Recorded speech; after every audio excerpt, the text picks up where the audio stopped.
우리에게 주시는 하나님의 말씀은 에스겔 9장에서 10장까지 말씀입니다. 어디까지 보았던 8장에서 에스겔의 환상은 예루살렘 성전에서 자행되던 가증한 우상 숭배의 모습을 적나라하게 보여주었습니다. 9장에서 11장은 이러한 죄악에 대한 하나님의 공의롭고 엄정한 심판의 모습이 보여지게 됩니다. 8장에서 유다의 죄악의 모습은 성전 밖으로 시작해서 성전 안쪽으로 진행되며 묘사가 되었다면 9장에서 11장까지는 반대로 성전 내부에서부터 시작해서 성전 밖 성읍을 향하여 바깥으로 성전 안에서 바깥으로 진행되고 있습니다.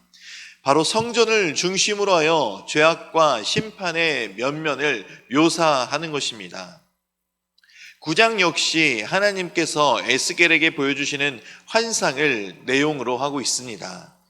이것은 바로 눈앞에서 이루어지는 심판이 아니라 미래에 행하여질 심판을 예언한 것입니다.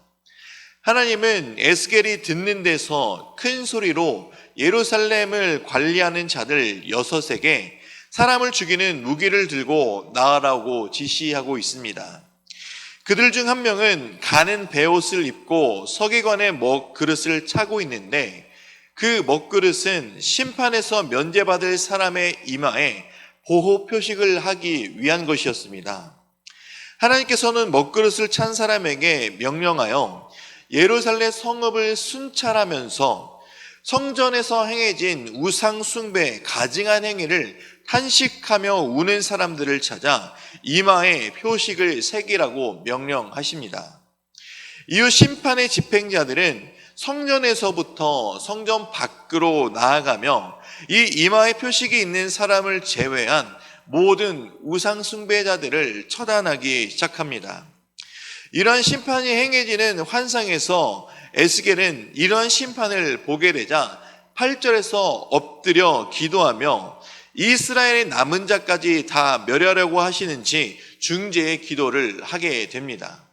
이것은 분명 하나님께서 이마에 표식을 남겨두며 남은 자들을 보호하시는 것이 있지만 에스겔의 눈앞에는 그 심판이 얼마나 처참하고 참혹했는지 남은 자들의 그 표식에 있는 사람들이 눈에 들어오지 않았던 것 같습니다.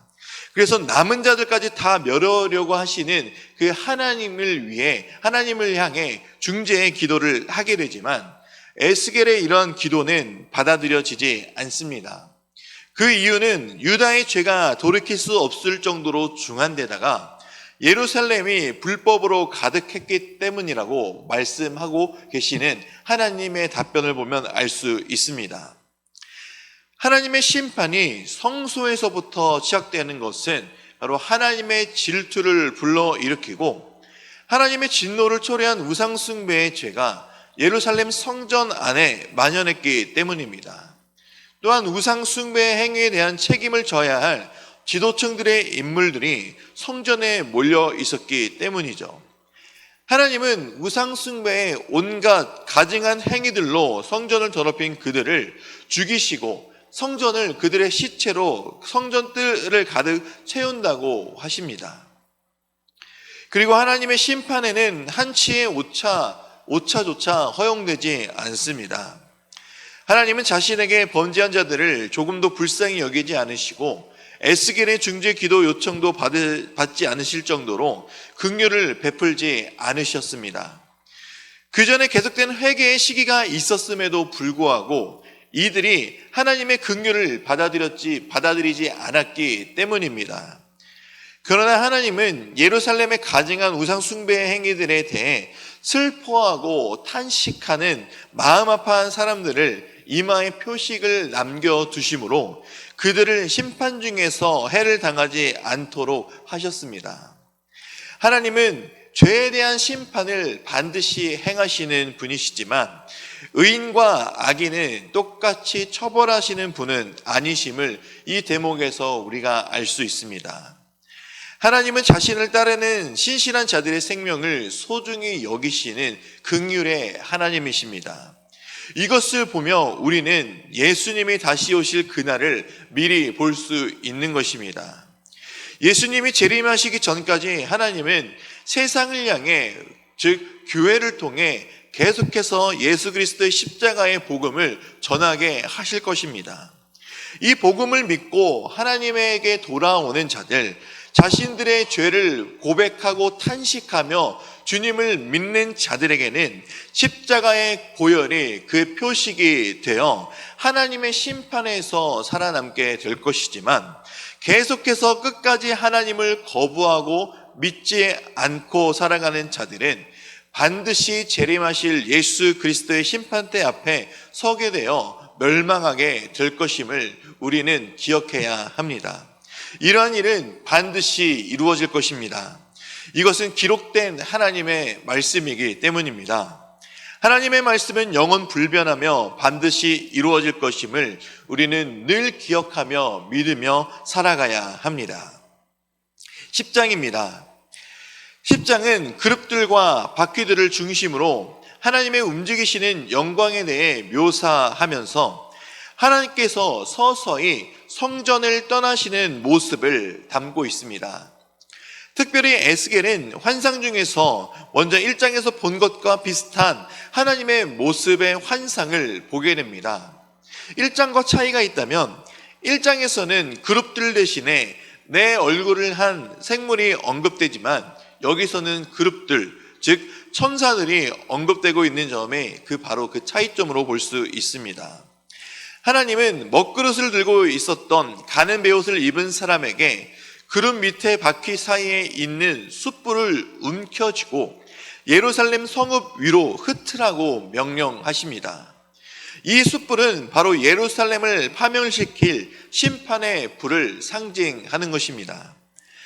베옷을 입은 사람이 심판의 불을 가지러 갈 때 그룹들은 성전 오른쪽에 있고 안뜰은 구름으로 가득 차 있었습니다. 그때 하나님의 영광이 그룹들을 떠나 성전 문지방으로 옮겨지는 모습이 나옵니다. 이런 모습은 하나님의 영광이 가득했고 하나님의 임재하셨던 처소의 상징이었던 성전 안이 바로 우상 숭배의 중심지로 되어버린 결과 성전을 떠나시는 하나님의 모습이 구체적으로 묘사되고 있는 것입니다. 그룹들의 날개 소리가 전능하신 하나님의 음성처럼 바깥 뜰에까지 들린다라는 5절의 말씀은 곧 그룹들도 그 자리를 떠날 것을 암시하고 있는 말씀이기도 합니다. 이것은 결국 성전에 머물러 있던 하나님의 영광은 온갖 우상 숭배 행위들로 가득하여 타락한 성전을 자신의 처소로 사용하기를 중단하시겠다는 하나님의 의지이며 또한 이스라엘을 떠나시겠다는 하나님의 모습입니다. 이러한 하나님의 영광이 성전에서 떠나는 것은 8장 6절에 이미 선포된 적이 있습니다. 이것은 하나님의 처소인 성전이 우상의 집으로 변질되었기에 생겨난 자연스러운 현상으로 볼 수 있습니다. 왜냐하면 하나님은 거룩하신 하나님이시기 때문입니다. 거룩이란 뜻은 구별되다, 구분되다입니다. 거룩하신 하나님은 죄와 함께 하실 수 없는 거룩하신 죄와 구별된 하나님이시기 때문에 온갖 우상의 가증한 행위들로 가득 차 있는 성전에서 거룩하신 하나님은 그곳에 있을 수 없으셨기 때문에 성전을 떠나게 되신 것입니다. 이것은 지금을 살아가는 우리들에게도 적용될 수 있습니다. 지금을 살아가는 성전은 무엇이겠습니까? 바로 우리 몸이 하나님의 성전입니다. 우리 몸은 하나님의 성전인 것과 성령이 우리 안에 계시다고 말한 사도 바울의 말을 기억해야 합니다. 그리고 하나님은 내가 거룩하니 너희도 거룩하라 라고 말씀하셨습니다. 그러니 우리는 이 세상을 살아가면서 바로 이 하나님의 거룩성을 닮아가야 합니다. 우리의 삶도 거룩한 삶, 죄와 구별된 삶을 살아가는 인생이 되어져야 합니다.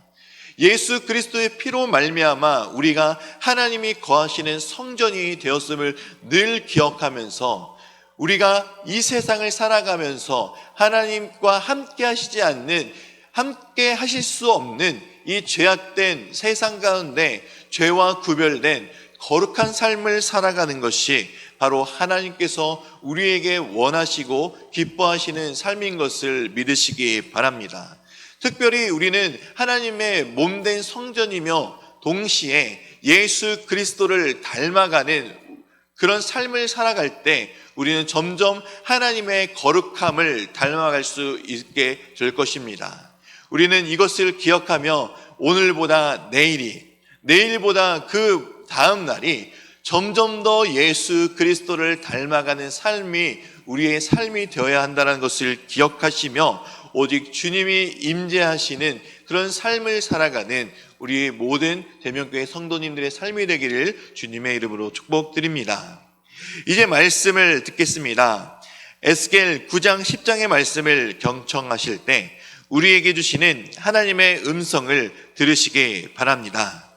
주의 말씀은 내 발의 등이요 내 길의 빛이니이다. 아멘. 9장.